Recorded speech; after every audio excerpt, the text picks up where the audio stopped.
We're rolling? We're rolling. Yeah. Welcome back to the Major Misconduct. I'm Scott Taylor. He's Curt Keelback. We're at the Sal's on Leela in Winnipeg.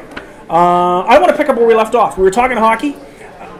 You suggested that maybe Dan Bilesma is Coach of the Year. I suggested Paul McLean. You started to come over to my side quickly because I know that was just a personal. No, Paul McLean has done a tremendous job. I mean, and it started off, it didn't look very good. I remember thinking about him a little bit in the early part of the season when they weren't winning at all. But he's kind of brought them together, and they're doing particularly well right now. And they're one of the stronger teams in the NHL, and he's done a great coaching job. So has Dan Bilesma. I guess those two would, they always have three finalists, and if you were to pick the three finalists right now, those would be two of them. Those would be two of them, and Kenny Hitchcock in St. Louis. Because that Blues team has more than 60 points now, and they were awful when Davis Payne was fired. Ken Hitchcock has come in and done a whale of a job. He changes the style of hockey. All of a sudden, instead of trying to win 5-4, they're content to win it 1-0, 2-1. It's Hitchcock hockey. It may not be the most entertaining game in the world, which rankles me a little bit. I've never really liked the idea of deliberately trying to make a game boring and then try to sell it to the public. Well, I was in Tampa the night that the Philadelphia Flyers got the puck in their own zone, and the Tampa Bay Lightning would not chase it. They stood in the neutral zone and watched Philadelphia stand there, and the linesmen were so apoplectic they just blew the whistle. Oh, we did? You're going to edit this? Because I don't know where you went.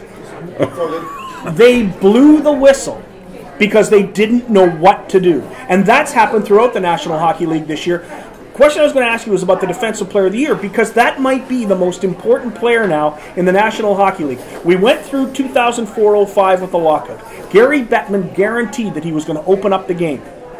He didn't open up the game. He opened it up for about a year and a half, 2 years. 2007-08, it started to go the other way again, and now we're in a situation where there might not be 5 goals a game scored in the NHL this year. When you were back doing the Jets in the 80s, the average was more than 8.5 goals per game over an entire season. It was a lot more exciting than it is today. Is it true, and you talk about Hitchcock, but do you think it's true that throughout the National Hockey League, coaches would rather lose 1-0 than win 8-7? They don't like to win 8-7, I'll tell you that. But they never like to lose. But, you talk about the total goals. I mean, the Edmonton Oilers in their glory days were scoring over 400 goals a year. That was in an 80-game season. Do the math, that's over 5 goals a game. That's Gretzky was involved in 2.5, in 50% of those goals. That's one team. Now the two teams are totaling about the same thing. And yet they have tried to open up. They've taken out the center line.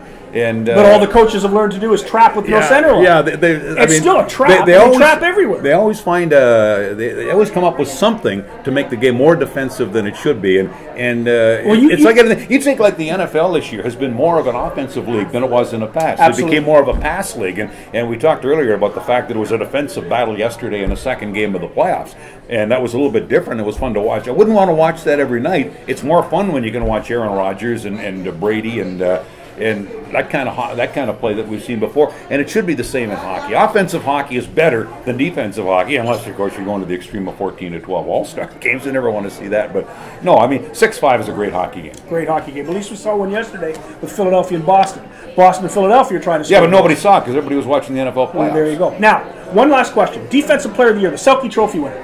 Everybody's running around with the same old names: Ryan Kessler, Jonathan Taves, Pavel Datsyuk, because they want to give a trophy to a guy who scores a lot of points but doesn't get a trophy.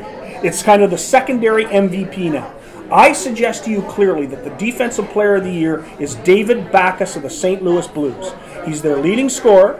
He spends the majority of his time on the ice taking face-offs in his own zone. 60% of his ice time in a game, he starts in his own zone as the guy who takes the face-off. Every time he plays, he's drawing 22 minutes a game because he is legitimately checking the other team's best line. I say David Backes is your Defensive Player of the Year. Obviously, he'd be a good candidate. I don't think you can ever overlook Pavel Datsyuk, though. I know you already mentioned him, but he is a gifted hockey player. And you watch games that he's involved in, and you can't help but notice both ends of the ice. A lot of the bigger name players, you see them at the one end, and that's probably why he doesn't get 150 points, because he would.